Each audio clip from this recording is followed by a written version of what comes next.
하나님 말씀 보겠습니다. 하나님 말씀은 구약 성경 하박국 3장 16절부터 19절 말씀입니다.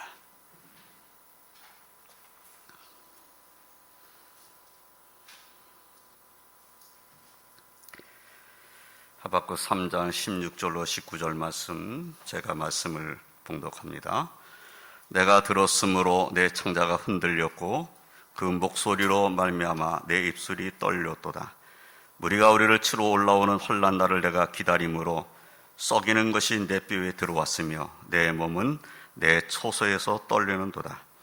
비록 무화과 나무가 무성하지 못하며 포도나무에 열매가 없으며 감람나무에 소출이 없으며 밭에 먹을 것이 없으며 우리의 양이 없으며 외양간에 소가 없을지라도 나는 여호와로 말미암아 질구하며 나의 구원의 하나님으로 말미암아 기뻐하리로다. 주 여호와는 나의 힘이시라. 나의 발을 사슴과 같게 하사 나를 나의 높은 곳으로 다니게 하시리로다. 이 노래는 지혜하는 사람 위하여 내 수금에 맞춘 것이니라. 아멘. 할렐루야. 오늘은 맥주 감사주일입니다. 하나님께서 주신 천열매를 거둬드리고 하나님께 감사드리는 절기입니다. 오늘날 우리는 도시에 살고 있지만 농부들이 보리 추수를 하면서 하나님께 감사드리는 것처럼 지난 반년 동안 우리와 함께 하시며 인도하신 하나님께, 그리고 소득을 얻게 하신 하나님께 감사드려야 할 줄 믿습니다. 작년에 올해도 코로나19로 인해, 요 근래는 코로나19 변이 바이러스로 인한 확진자의 증가로 인해 어려운 때를 보내고 있습니다. 오늘도 몇몇 집사님들에게서 문자가 왔는데 직장에 또 주변에 확진자가 있어서 오늘 교회 출석하기가 좀 어려울 것 같습니다 하는 문자가 몇 분에게서도 왔어요. 바로 이 코로나19가 멀리 있는 얘기가 아니고 바로 우리 주변에 있는 일이다라는 것을 우리가 피부로 느끼는 때입니다. 이러한 때에 맞이하는 맥주 감사주일에 우리는 무엇으로 인해 기뻐하며 감사해야 하는가에 대한 신앙적인 답변을 하박국 선지자의 말씀에서 찾으며 은혜를 나누고자 합니다. 성경에 기록되어 있는 믿음의 선진들의 모습을 살펴보면 그분들은 물질적인 복을 받아 물질적인 풍요를 누리는 경우에도 물질에만 의존한 기쁨과 감사를 가지고 있지는 않았다는 사실을 발견하게 됩니다. 우리의 믿음의 조상인 아브라함은 거부가 되었을지라도 그 물질을 의지하는 삶을 살기보다는 그 모든 것을 주시며 축복하시고 인도하여 주시는 하나님을 믿는 믿음으로 살았습니다. 그래서 아브라함은 심지어 독자 이삭을 번제로 바치라는 하나님 말씀을 순종한 사람입니다. 그는 하나님의 말씀을 온전히 따라간 믿음의 사람이었습니다. 또 욥이 다만 의지하는 것이 소유 재산뿐이었다면 그 모든 것을 잃어버리고 자녀들을 잃고 자신의 건강까지 잃었을 때에 그는 하나님을 원망하며 절망하였을 것입니다. 그의 아내는 그에게 당신이 그래도 자기 온전함을 굳게 지키느냐, 하나님을 욕하고 죽으라까지 말했습니다. 그런데 욥은 그대의 말이 한 어리석은 여자의 말 같도다. 우리가 하나님께 복을 받았은즉 화도 받지 아니하겠느냐 하고 이 모든 일에 욥은 입술로 범죄하지 아니했다고 성경에 기록하고 있습니다. 그리고 결국 그는 하나님을 믿는 믿음으로 인내하였고 하나님은 그 믿음을 받으시고 갑절의 축복을 하셨음을 성경에서 보게 됩니다. 신약의 인물 가운데 사도 바울은 가말리엘 문화에서 율법을 배운 사람으로서 젊은 날에 출세길이 보장되었던 사람입니다. 그러나 다메섹 도상에서 주님을 만난 이후 그 출세길을 포기하고 고난받는 주님의 종으로 살았습니다. 사도 바울의 삶에서 가장 중요하고 가치 있는 것은 무엇이었습니까? 빌립보서 3장 5절로 9절을 보면은 나는 8일 만에 할례를 받고 이스라엘 족속이요 베냐민 집바요 히브리인 중에 히브리인이요 율법으로는 바리새인이요 열심으로는 교회를 박해하고 율법의 의로는 흠이 없는 자라. 그러나 무엇이든지 내게 유익하던 것을 내가 그리스도를 위하여 다 해로 여길 뿐더러 또한 모든 것을 해로 여김은 내 주 그리스도 예수를 아는 지식이 가장 고상하기 때문이라. 내가 그를 위하여 모든 것을 잃어버리고 배설물로 여김은 그리스도를 얻고 그 안에서 발견되려 함이니 내가 가진 의는 율법에서 난 것이 아니요 오직 그리스도를 믿음으로 말미암은 것이니 곧 믿음으로 하나님께로부터 난 의라 라고 말씀을 했어요. 그가 의지할 만한 것들, 그가 자랑할 만한 것들은 다 배설물로 여겼다. 그리스도 예수를 아는 지식이 가장 고상하기 때문이다. 나는 예수 그리스도 안에서 발견되기를 원한다. 이러한 믿음을 사도 바울에게서 우리는 보게 되는 것이죠. 사랑하는 성도 여러분, 우리도 믿음의 선진들을 따라 육신적인 것, 물질적인 것보다도 하나님을 의지하는 믿음으로, 우리 주 예수를 의지하는 믿음으로 살아야 할 줄 믿습니다. 오늘은 본문 말씀을 중심으로 하박국 선지자의 말씀을 상고하면서 은혜를 나누고자 합니다. 첫째로 하박국 선지자가 살던 시대는 정의의 시대가 아니었습니다. 하박국 1장 2절로 4절에서 하박국 선지자는 여호와여 내가 부르짖어도 주께서 듣지 아니하시니 어느 때까지리이까 내가 강포로 말미암아 외쳐도 주께서 구원하지 아니하시나이다. 어찌하여 내게 죄악을 보게 하시며 폐역을 눈으로 보게 하시나이까. 겁탈과 강포가 내 앞에 있고 변론과 분쟁이 일어났나이다. 이러므로 율법이 해이하고 정의가 전혀 시행되지 못하오니 이는 악인이 의인을 애워쌌으므로 정의가 굽게 행하여 짐이니이다. 이렇게 말했습니다. 하박국 선지자는 강한 자와 있는 자가 약한 자와 없는 자를 압박하여 착취하는 죄악과 폐악을 보았습니다. 강압적이고 폭력적인 방법으로 약한 자들의 소유를 수탈하는 겁탈과 권력을 가진 자들의 무자비한 압제, 포악한 학대, 즉 강포를 보았습니다. 불의한 자들이 자신이 행한 불법을 정당하기 위해서 벌이는 변론과 분쟁을 보았습니다. 악을 행하는 자들은 더 악을 행함으로 율법이 해이해지고 그리고 정의가 전혀 시행되지 못함을 보았습니다. 악인이 의인을 에워쌌고 정의가 올바로 행해지지 않는 그런 현실을 보았습니다. 선지자는 너무나 답답했습니다. 하나님의 공의로운 심판이 있어야 한다고 생각했습니다. 그래서 하나님께 기도했습니다. 기도하면서 하나님께 물었습니다. 하박국 1장 13절 하반절 말씀을 보면 악인이 자기보다 의로운 삶을 삼키는데도 잠잠하시나이까. 저런 악한 자들이 의로운 사람을 삼키는데 왜 하나님은 잠잠하고 계십니까? 이렇게 물은 거죠. 그런데 이 물음에 하나님이 응답을 하셨어요. 하나님의 응답을 받은 하박국 선지자는 더욱 괴로웠습니다. 부패한 이스라엘 백성을 심판하시기 위해서 하나님께서는 갈대아 사람을 들어서 치시겠다고 응답을 하신 겁니다. 그런데 갈대아 사람들 어떠한 사람입니까?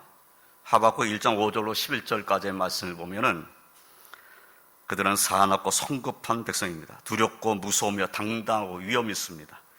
군사력은 막강하여 거침없이 정복을 하고 자기들의 힘을 신으로 삼는 자들이었습니다.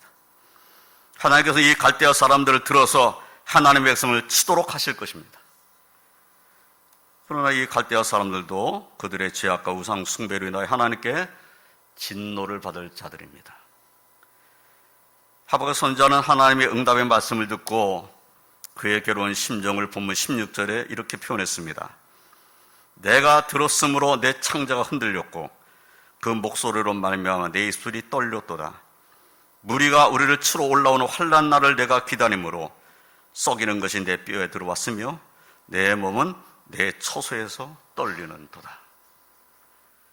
좀 부패하고 타락한 이스라엘 백성을 치시는데 갈대아 사람을 들어서 치신다는 거예요.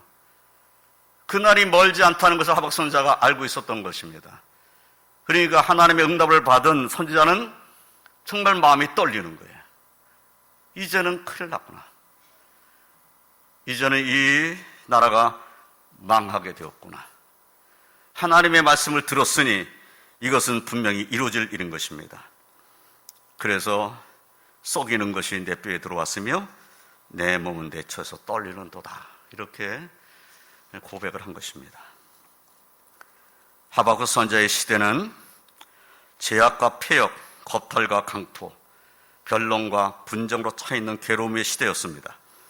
한마디로 불순종의 시대였습니다.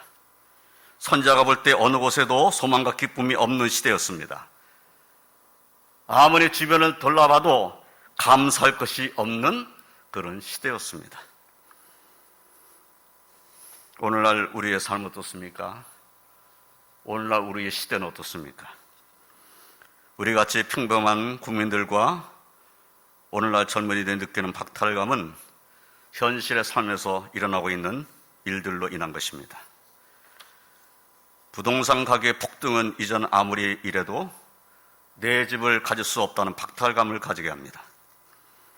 코로나로 어렵다고 하는데, 그런데 어떤 이들은 부동산 투기로 수억의 차익을 얻었다고 합니다. 그러나 집 한 채 겨우 마련한 사람들은 세금만 올라서 힘듭니다.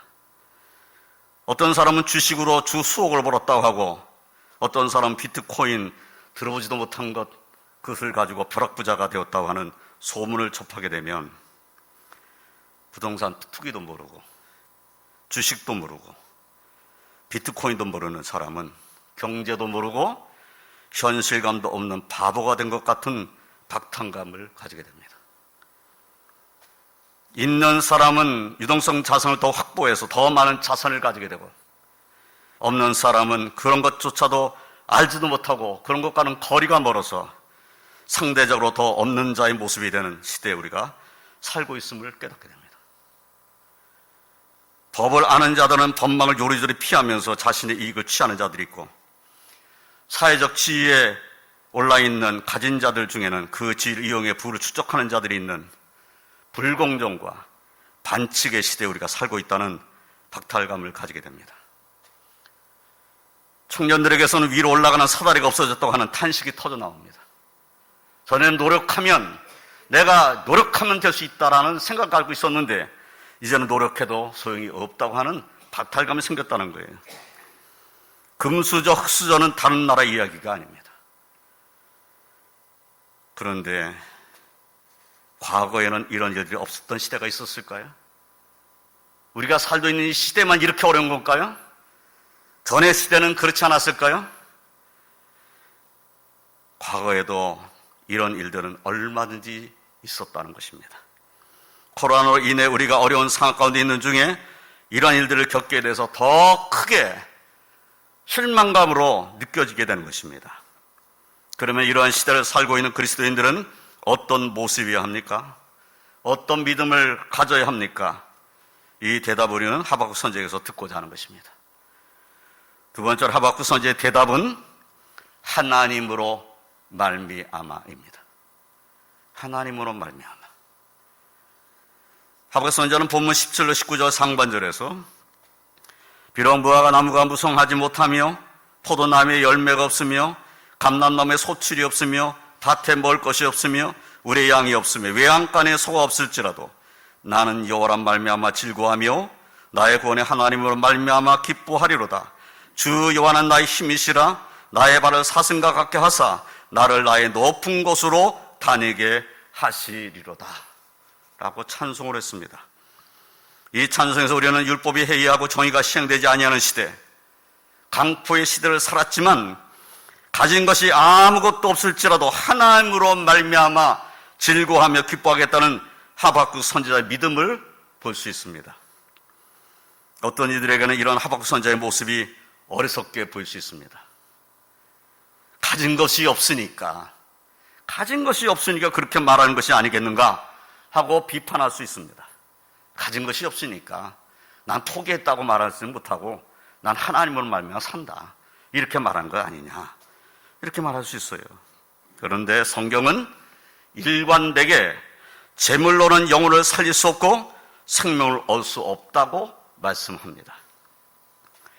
누가복음 12장 13절로 21절까지의 말씀을 보면 예수님께서 비유를 통해 사람의 생명이 그 소유의 넉넉함이 있지 아니하다는 사실을 가르쳐 주었음을 알 수가 있습니다. 무리 중에 한 사람이 예수님께 이렇게 말씀을 합니다. 선생님, 내 형을 명하여 유산을 나와 나누게 하소서. 아마 이 사람은 동생이었던 것 같습니다. 형이 부모님이 물려준 유산을 다 가로채버린 겁니다. 동생이 너무나 낙심된 거죠. 어떻게 하면 형이 나와 유산을 나눌 수 있겠는가? 그 아버지, 어머니가 남겨놓은 유산을 좀 형과 나누어 가져서 좀 나의 삶의 성품이 좀 나아지겠으면 좋겠는데 형이 움켜쥐고 내놓지는 않는 거예요. 그래서 예수님께 와서 선생님, 내 형을 명하여서 내 형에게 명령을 해가지고 유산을 나와 나누게 해주세요. 이렇게 말한 거죠. 예수님께 그 사람에게 이렇게 말합니다. 이 사람아, 누가 나를 너희의 재판장이나 물건 나눈 자로 세웠느냐? 주님의 관심은 물질이 있지 않았다는 거예요. 내가 언제 너희의 재판장이냐? 내가 너희의 재산을 나눠준 사람이냐? 이렇게 말씀하시면서 다른 이들에게도 말씀을 하는 거예요. 삶과 모든 탐심을 물리치라. 사람의 생명이 그 소유에 넉넉한데 있지 아니하니라. 사람의 생명이 소유에 넉넉함이 있지 않다. 소유가 넉넉하다고 생명이 풍성해지는 것이 아니다. 이렇게 말씀하시는 거죠. 그리고 그들에게 비유의 말씀하셨습니다. 이 비유는 우리가 너무나 잘 아는 비유죠. 예수님의 비유에 나오는 사람은 부자입니다. 그 부자는 밭에 소출이 풍성하여 내가 곡식을 쌓아둘 곳이 없으니 어찌할까 하고 생각하다가 내 곡간을 헐고 더 크게 짓고 내 모든 곡식과 물건을 거기에 쌓아두리라, 이렇게 생각을 했습니다. 그리고 자신 영혼에게 내 영혼아, 여러 해 쓸 물건을 많이 쌓아두었으니 평안히 쉬고 먹고 마시고 즐거워하자, 이렇게 말하였습니다. 이 부자는 상당히 현명한 사람이에요. 일단 밭에 소출이 풍성했다는 것은 그만큼 이 부자는 일하는 사람들을 잘 관리해서 소출을 많이 얻게 된 사람인 거죠. 곡식이 쌓아둘 곳이 없을 정도로 풍성하게 거둬들였습니다. 지금까지 있던 곡간으로는 감당할 수 없을 만큼 풍성해졌습니다. 그래서 곡간을 헐고 다시 크게 짓는 겁니다. 이 사람은 대단히 지혜로운 사람같이 보입니다. 그리고 그 곡간에다가 열에 쓸 물건을 쌓아두는 겁니다. 열해 동안 아무 근심이 없이 이제 살 수 있는 그러한 곡식을 쌓아둔 거죠. 그리고 자신의 영혼에게 말을 하는 거죠. 평안히 쉬고 먹고 마시고 즐거워하자. 이제 걱정할 거 아무것도 없다, 이렇게 말하는 거죠. 그런데 예수님께서는 그 부자에게 하나님께서 뭐라고 말씀했다고 말씀합니까? 어리석은 자여, 오늘 밤에 내 영혼을 도로 찾으리니 그러면 내 준비한 것이 누구의 것이 되겠느냐? 이 사람은 곡식과 물건을 거기에 쌓아두었기 때문에, 여러 해 쓸 물건을 쌓아두었기 때문에 자신의 영혼이 평안히 쉬고 먹고 마시고 즐거워할 수 있다라고 생각한 거죠. 그런데 하나님께서는 그래, 네가 그렇게 준비를 했어. 네 영혼을 내가 거둬버린다면 그건 누구 것이 되겠냐? 자신은 그것을 누릴 줄 알았지만 하나님이 영혼을 부르시면 끝나버린다는 거예요.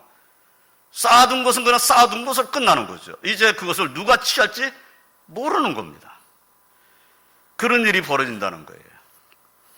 그러면서 예수님께서 이 비유의 말씀을 하시고는 끝에 이렇게 말씀하셨습니다. 자기를 위하여 재물을 쌓아두고 하나님께 대하여 부여하지 못한 자가 이와 같으리라. 자기를 위해서는 재물을 쌓아두었어요. 그러나 하나님을 위해서는 아무것도 하지 않는 겁니다. 하나님 의지하는 믿음이 없어요. 풍성하게 된 것도 하나님의 축복이죠. 곡간을 크게 질 수 있게 된 것도 하나님의 축복이죠. 그런데 하나님께 감사함이 전혀 없습니다. 자신의 영혼을 향해서는 먹고 마시고 즐거워하자고 말하고 있지만은 하나님께 감사드림이 전혀 없어요. 그래서 이러한 재물을 쌓아두는 삶의 모습은 어리석다라고 말씀을 하시는 겁니다. 이 부자는 자신의 곡간에 쌓아둔 것을 의자의 평안을 누릴 줄 알았습니다. 이러한 모습이 대부분의 사람들의 모습입니다. 곳간에 쌓아두면 평안할 것이다. 내 통장에 잔고가 가득하면 평안할 것이다. 이렇게 생각을 하는 거지요. 사람의 생명의 소유에 넉넉함이 있다고 하는 생각, 이 생각이 대부분의 사람들의 생각입니다. 내 소유가 넉넉해지면 나는 평안한 삶을 살 수 있어 라는 생각은 대부분의 사람들의 생각입니다. 우리들도 그 생각하지 않아요? 지금보다 조금 더 있었으면 좋겠다라는 생각이 저한테도 있다고요. 조금만 더 있으면 조금 더 편할 수 있을 텐데, 이런 생각이 들잖아요. 그래서 경제적인 부여와 경제적인 자유를 이루고자 하는 것은 모든 사람이 소망하는 겁니다. 그것이 모든 사람이라면 다 그런 생각하지 않겠어요? 그러나 예수님께서는 비유의 말씀을 통해서 하나님께 그의 영혼을 도로 찾으신다면 그가 준비한 것이 누구의 것이 될지 모른다는 말씀을 하고 계시다는 거예요. 그러니까 이 말씀에서 주님께서 말씀하고자 하는 것은 무엇입니까? 소유를 넉넉하게 해서 네 영혼이 편할 줄 알지만은 소유의 넉넉함을 의지하는 자가 돼서는 안 된다는 것을 말씀하시는 거죠. 그 소유의 넉넉함이 너를 평안하게 만드는 것이 아니다라는 것을 예수님께서 말씀을 하시는 겁니다. 그 성경은 예수님만 그렇게 말씀하신 것이 아니라 성경은 누차에 걸쳐서 그 말씀을 하고 계시다는 거예요. 그런데 주님의 말씀은 부자가 되는 것이 죄를 짓는 것이라고 말씀하는 것이 아닙니다. 경제적인 여유를 가지기 위해서 노력하는 것이 잘못되었다고 하시는 말씀이 아닙니다. 오늘 우리가 교동문을 읽었어요. 교동문의 내용을 보십시오. 하나님께서 주신 축복으로 가득 차 있는 삶의 모습을 이렇게 시편에서 말씀을 한 겁니다. 하나님께서 풍성하게 주셨다는 거예요. 그래서 하나님 옆에 즐거워하고 외치고 노래하는 이런 모습이 하나님 백성의 모습이 되는 것이 하나님 뜻이겠죠. 성경은 부를 추구하거나 그것을 위해서 노력하는 것이 잘못된 것이니 믿는 사람은 가난하게 살아야 한다라고 말씀하는 것이 아니라는 거예요. 믿는 우리들이 노력하고 정당한 소득을 얻는 것은 하나님의 뜻입니다. 우리가 가난하게 사는 것보다는 좀 여유 있게 살아서 가난한 사람을 도울 수 있다면 더 행복한 것이죠. 내가 다른 사람이 도움을 받는 것보다는 돕는 자의 삶을 살아야 되지 않겠어요? 그러니까 하나님, 내가 남에게 도움받는 자로 살지 않고 하나님 도울 수 있는 자로 살게 해주십시오. 내 삶에 축복해 주십시오. 이건 잘못된 생각이 아닙니다. 문제는 탐욕이라는 거예요. 탐심인 것입니다. 얻어서 쌓아두는 것, 내가 누리겠다고 하는 것, 나만 가지겠다는 것, 이 탐심, 이 탐욕이 우리를 망하게 만드는 거죠. 그것이 어리석은 생각이라는 것입니다. 부를 얻기 위해서 탐욕을 가지고 행하고 하나님 뜻에 대해서는 전혀 마음을 두지 않는 것이 잘못되었다고 주님께서는 말씀하시는 것입니다. 재물을 쌓아두긴 하였으나 진정한 평안은 그 재물로부터 오는 것이 아니라 그 재물을 주신 하나님께서 오는 것임을 알지 못하고 있다면 그 모습이 예수님의 비유에 나오는 이 어리석은 부자와 같은 모습인 것입니다. 주신 축복을 누리며 주신 축복을 가지고 하나님께 영광 올려드리고자 한다면 하나님께 기뻐하지 않으실 이유가 없습니다. 문제는 우리에게 있는 탐심과 탐욕입니다. 오늘 본문에서 하박국 선지자는 없으며 없을지라도 나는 여호와로 말미암아 즐거워하며 나의 구원의 하나님을 말미암아 기뻐하리로다 라고 하나님으로 말미암은 즐거운 기쁨을 말씀하고 있어요. 그러니까 이 삶은 물질을 의지함이 아니라 하나님을 의지하는 믿음을 말씀하고 있는 것이죠. 그래서 내가 가지고 있는 소유가 다른 사람과 이렇게 비교해 봤을 때 내가 가지고 있는 것이 없다고 할지라도 그래도 나는 하나님 의지하고 살 것이다. 이런 믿음이 오늘날 우리에게 있어야 되는 거죠. 하박국 선지자의 모습에서 우리는 언제나 변할 수 있는 환경과 상황을 의지하지 않고 있다가도 없을 수 있고 없다가도 있을 수 있는 소유한 물질을 의지하지 않고 의인을 믿음으로 살게 하시는 하나님, 기도에 응답하시는 하나님, 진노 중에라도 긍휼을 베푸시는 하나님, 영원히 변하지 아니하시는 하나님을 의지하고 구원의 하나님, 나의 힘이신 하나님으로 말미암아 즐거워 기뻐하려고 하는 믿음의 모습을 이 하박국 선지자의 모습에서 보게 되는 것입니다. 저와 성도들도 하나님으로 말미암아 즐거워하고 기뻐하고 감사하는 삶을 사시기를 주님의 이름으로 축원드립니다. 하나님으로 말미암아 즐거워하고 기뻐하고 감사하는 삶을 살기 위해서 저와 성도님들은 내 자신을 다른 사람과 비교해서 그에게는 있는데 나에게는 없다고 하는 생각과 시기로 지금의 나를 스스로 작게 만들지 아니하고 하나님께서 나와 함께 하신다는 확신을 가지고 기도하여야 하겠습니다. 지금 처한 나의 상황과 형편이 내가 원했던 것과는 다르다고 원망하거나 낙심하지 아니하고 하나님의 인도하심을 확신하며 기도하여야 하겠습니다. 부하고자 하는 욕심과 탐욕으로 살고자 하지 아니하고 내게 있는 것이 만족하거나 흡족하지 못한 것 같아도 그것을 주신 분이 하나님이시며 결국 하나님께서는 우리를 도우시며 채우시는 분이심을 확신하고 기도하여야 하겠습니다. 오늘 맥주 감사주를 지키면서 하나님으로 말미암은 즐거움과 기쁨과 감사가 저와 성도에 넘치시기를 주님의 이름으로 축원드립니다. 이제 말씀을 정리하겠습니다. 오늘 맥주 감사주를 지키면서 하박국 선지자의 말씀을 의지하며 믿음 위에 굳게 서시기를 바랍니다. 하박국 선지자가 살던 시대는 정의의 시대가 아니었습니다. 하박국 선지자는 하나님께서 갈대아 사람들을 들어서 유대인들을 치실 것을 알았습니다. 이제 하나님의 진노의 때가 다가올 것입니다. 아무것도 남은 것은 없는 때가 도래할 것입니다. 그러나 하박국 선지자는 아무것도 없을지라도 나는 여호와로 말미암아 즐거워하며 나의 구원의 하나님으로 말미암아 기뻐하리로다. 주 여호와는 나의 힘이시라. 이렇게 찬송을 하고 있는 것입니다. 사랑하는 성도 여러분, 저와 성도들도 코로나19로 어려운 때를 보내고 있지만 가장 근본적인 감사의 이유를 우리의 기도에 응답하신 하나님, 우리를 구원하신 하나님, 우리의 힘이신 하나님, 우리의 죄를 사해 주신 예수님께 두며 즐거움과 기쁨과 감사 가득한 믿음의 삶을 사시기를 주님의 이름으로 축원드립니다. 기도하겠습니다. 하나님 감사합니다. 저희들은 연약하고 부족하지만은 저희들을 긍휼히 여기시며 지난 6개월 동안도 눈동자와 지켜주시며 함께해 주신 것 감사합니다. 어렵고 힘든 때라고 하지만은 그래도 하나님께서 일용할 양식을 공급해 주시고 지금까지 하나님의 은혜 가운데 살게 하신 것 감사드립니다. 우리의 삶에 우리 주님이 함께 하시며 우리의 삶을 인도하여 주시며 우리의 삶에 필요한 것을 채우시고 공급하여 주시는 줄을 믿습니다. 주님, 저희들의 연약한 믿음을 담대한 믿음으로 충만케 하여 주시옵소서.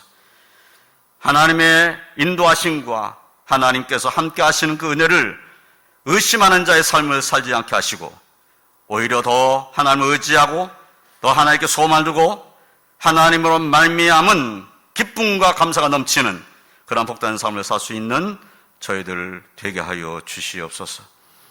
주님, 주님을 의지하는 믿음이 우리 심령 가운데 충만함으로 이 어려운 때를 믿음으로 승리하고 더 하나님께 영광 올려드릴 수 있는 복된 삶을 살게 해 주시옵소서. 오늘 이 영상을 보며 예배드리는 지배성들에게도 같은 은혜 주셔서 언제나 지배성들의 심령 가운데는 하나님으로 말미암은 소망과 기쁨이 가득하게 해 주시옵소서. 예수님의 이름으로 기도드리옵나이다. 아멘.